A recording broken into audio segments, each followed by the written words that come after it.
When you're painting a landscape, you have some choices about where to put the light. Let me point out what those choices are.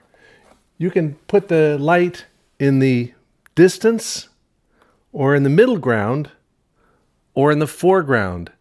But how do you make it look like the light is in those spots, and how do you darken everything else? That's what I want to show you in this video by painting a landscape on location where I choose where I want to put the light.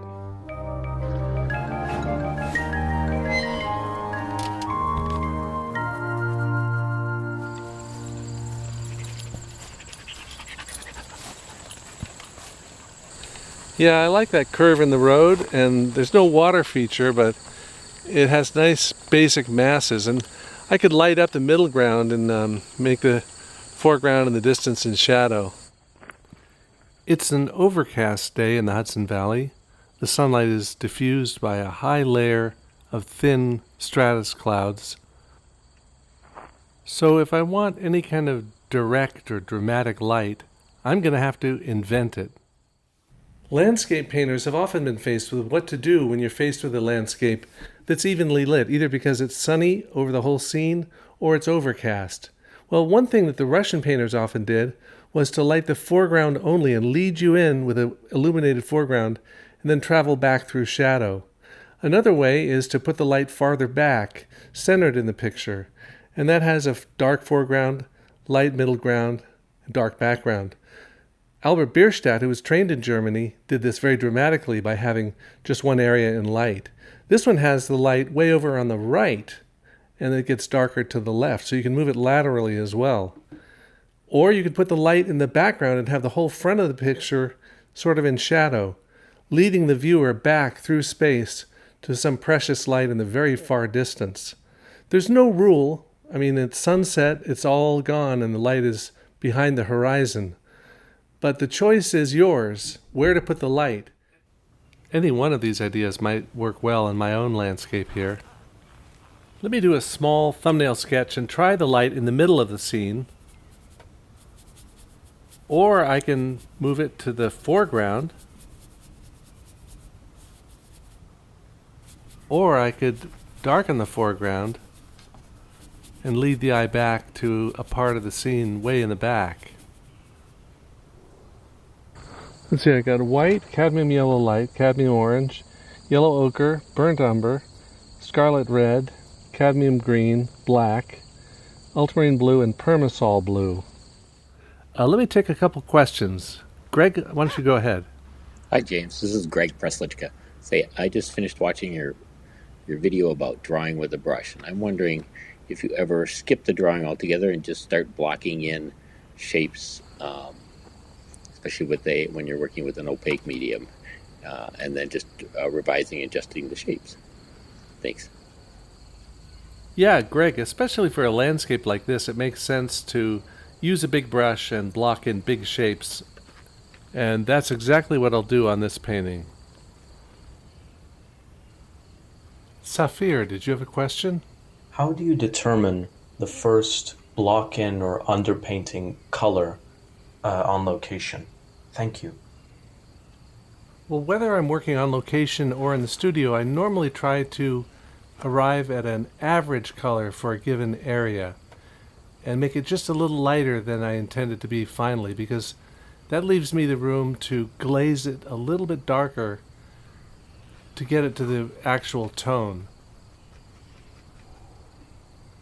Now that underpainting or priming color has a warm color in the middle. And I'm going to use that as a stimulus to think about lighting that central part of the picture. A classic book on landscape painting that I recommend is called Elementary Principles of Landscape Painting by John Carlson, and he divides the typical landscape into 4 tonal planes, the lightest being the sky, followed by the ground plane, followed by the far mountains if they're visible, being the next darkest, and the darkest being the trees. These trees are still fairly middle value, but we'll put some darks in there. It's darkest at the base of the trees, a little lighter as you go up.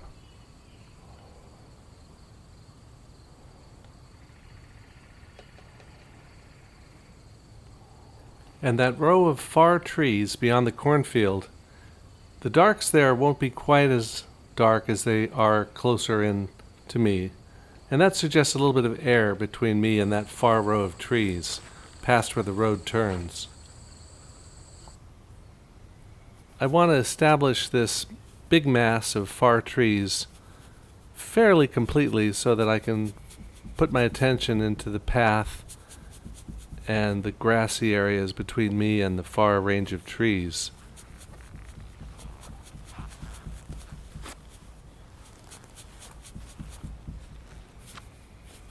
That middle section of the field is where I want to put the gradient between light and shadow, as if there's an opening in the clouds letting direct sunlight through. If I was working in oil, I'd be doing a very similar approach. Probably the only difference would be I'd be using bristle brushes instead of these synthetics. But here the trees have a shape against the sky. And that's a pretty obvious shape that we notice right away in a scene like this, the shape of the outside edge of the tree with all of its detail of leaves. I can get to a smaller brush later, but I want to suggest it with the tip of this brush, or the edge of this flat brush, as much as I can. And I'll be switching over to do the sky next.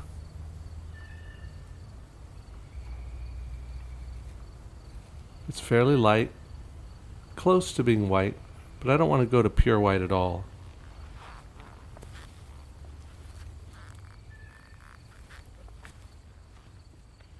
Even on an overcast day, sometimes you can see some variation in the clouds.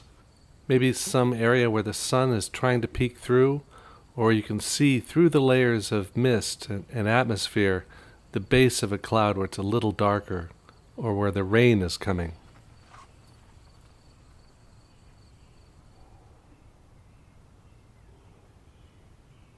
With a water-based medium like Casein here, or opaque acrylic or gouache, the colors will dry fast enough to allow me to paint one layer over another. The big regions are the trees and the sky, and I can paint the trees over the sky or the sky over the trees. And I want to do that back and forth rather than painting right up to a line. The path is not quite as golden warm as I've painted it. It's actually more gray. But I'll deliberately warm up the road to make it look more like a warm dirt. And where it goes into light, I'll make it even a little on the orange side.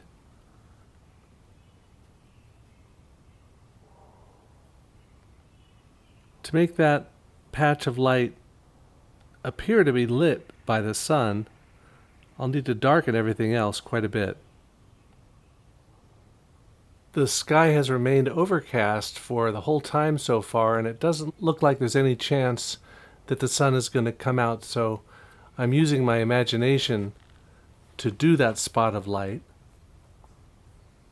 Just as well, I just need to raise the tone of both the grass and the road to the same degree when they come into the light, and then make that edge between them a gradient. Christopher, go ahead, please. I was wondering, how do you simplify the scene that you're going to paint? Well, first pick a subject that's got simple masses of tone, like this one, where you just have the trees and the grass. It really is simple. And then use a big brush to block it in. You'll be surprised how little detail you need to add to that. The road takes a gentle swing to the right, and then sharply left as it hits the cornfield in the distance. Hey, let me just take a minute out of this video to tell you about the full-length video that this is an excerpt from. The whole video is called Gradients, and it's part of the Color and Practice series. It's mostly practice and a little bit of theory. I'll take you through 6 different ways of mixing gradients, and so you'll do exercises to follow along with, and then we'll do on-location paintings of the alleyway, landscape with a spot of light in the middle of it, but we'll also do ferns in the woods, and we'll do an outdoor landscape with clouds, all using this idea of color changing from one area to another. This is a great way, packed full of information, but a great way for you to not just watch videos, but also put them to practice and do the practice yourself so you really learn it. So check out Color and Practice, Gradients, and the link is in the description. Raven, you have a question. You always seem to have the coolest locations, and when I go out and I try to paint on location, I feel like I'm always in someone's way, or in order to get a good view of something, I have to trespass, or I feel very awkward and sort of like I stick out. I'm wondering if there's any advice that you have to mitigate this, or to things to be on the lookout for, or ways to get over that uncomfortability and finding the perfect location. Raven, I completely understand what you're saying, and that is a big problem for me and Jeanette, trying to find a good place, a good motif that has possibilities without going on someone's land. Well, this, of course, is a park. It's a public park, so I'm not blocking the whole road. And since there's more than one of us here, we may look conspicuous, but at least it looks like we're part of some kind of group. So that's one suggestion, is find a friend who wants to go painting with you, and then if you set up somewhere, you're not standing out all by yourself. And as far as cool subjects go, this one really didn't feel like it had much potential for me at first. But I thought if I could play with the lighting, I could create a focus area and subordinate areas, which is the key to making a subject work for me. Okay, now I've got that light surrounded by dark, and I can focus a little bit more on the gradual edge between light and shadow. When there's a spot of light on a landscape like this, the transition from the fully lit area to the shadow area can take up to as much as a city block. And to make that spotlight area look light, I have to really make everything else look dark. So I'll glaze a tone over the whole thing transparently to darken that outer area and soften that edge of that gradient.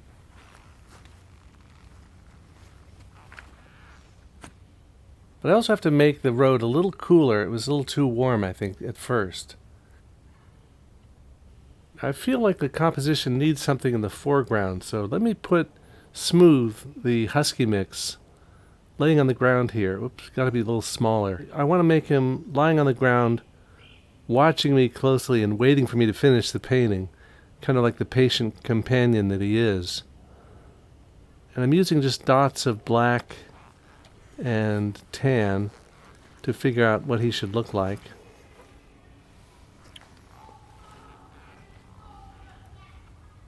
Give a little sense of the grassy texture around him, but for the rest of the picture I don't need to patiently paint every blade of grass.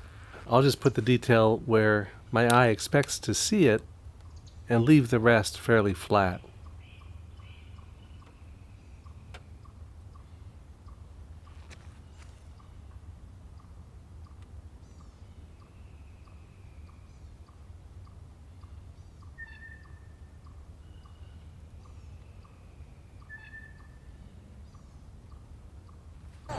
So tell me what you're doing.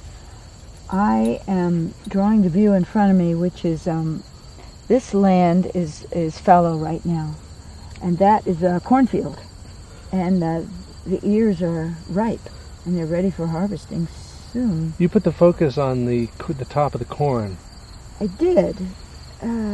Believe it or not, the sun was out earlier, and they were kind of lit up. And what were you thinking when you were doing that? What were you trying to get? I don't think I was thinking. I was just trying to capture what's here. Yeah, but you really There's made a monarch on the. That was so nice to see because there aren't very many around here this year. It was on the Queen Anne's list.